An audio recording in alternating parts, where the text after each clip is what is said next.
اور نکلا ہوا کھانا پلیٹ میں نہیں ملے گا؟ کیا زندگی اس کی اسی طرح آپ کے لیے چاول سالن نکالتے نکالتے نکل جائے گی؟ کیا اولاد کا یہ کام نہیں ہے؟ کیا یہ اولاد نہیں ہو سکتی کہ ماں اپنی جگہ بیٹھی ہو؟ ماں بیٹھتی کیا ہے؟ میں تو اب سمجھانے کے لیے، ماں کی عظمت دل میں بٹھانے کے لیے کہہ رہا ہوں، ماں کہاں بیٹھتی ہے بیچاری؟ اب لاکھ بولو نا، ماں پھر بھی نہیں بیٹھتی. لیکن یہ اولاد، آپ بولتے ہو کہ نہیں بولتے، اس پر سوچئے کہ آپ یہ کرتے ہو کہ نہیں کرتے. جب ابا گھر میں آتے ہیں تو آپ اٹھ کر پانی پلاتے ہو. کبھی ماں کو اٹھ کر پانی پلایا ہے؟ ٹھیک ہے، باپ کو پلانا چاہیے، باپ کا مقام، باپ کا مرتبہ ہے.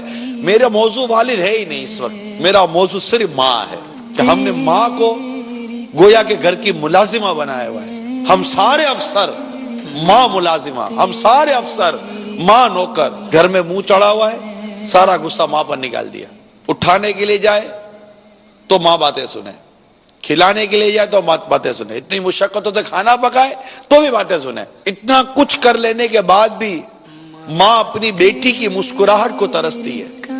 اتنا کچھ کر لینے کے بعد بھی ماں اپنے بیٹے کی شفقت و محبت اور رحم کو ترستی ہے. کبھی زندگی میں آپ کے 40 سال گزر گئے، کبھی ماں کو بولا ہے ماں تو نے میری بڑی خدمت کی ہے، ماں اب میری باری ہے؟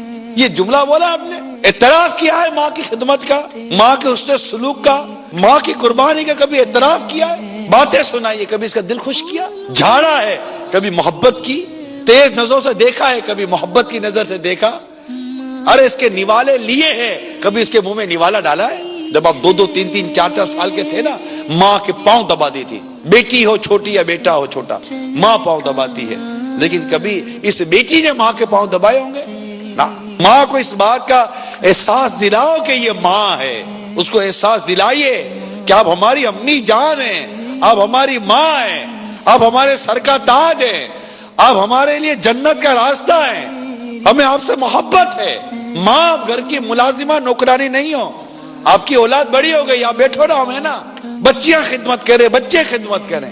بٹھائیے اس کو ایک جگہ پر، پھر دیکھیے سکھ برسات کی طرح پر برسے گا انشاءاللہ. ارے ماں کی دعا نکلے گھر میں امن نہ ہو. جس گھر میں ماں کو سکھ ملے، ارے دکھ کا اس گھر میں کام کیا.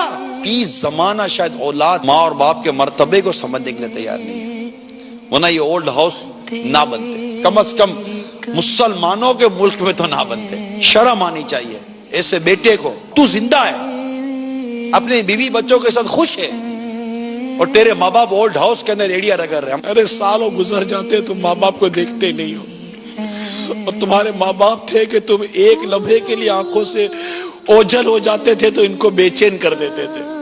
کہاں چلا گیا؟ کہیں باتھ روم میں گر نہ گیا ہو، کہیں گیلری میں چڑھ نہ گیا ہو، کہیں چھت پر چڑھ نہ گیا ہو، کہیں سڑک پر نکل نہ گیا ہو، کوئی اٹھا کر لے نہ گیا ہو. ارے کبھی دیکھا سوچا ماں باپ نے کتنی قلبی اذیتوں کے ساتھ تمہاری پرورش کی، اس لیے کہ اٹھا کر نکال کر باہر پھینک دو. تکلیف دیتے ماں باپ، یہی کہو گے نا، تکلیف دیتے، برداشت کر لو، اللہ تعالیٰ تمہیں اس کا اجر عطا فرمائے. صبر کر لو، اللہ تعالیٰ تمہیں اس کا اجر عطا فرمائے گا. مگر خدا کا واسطہ انہیں اولڈ ہاؤس میں داخل مت کرو. نوکری پر جانا ہوتا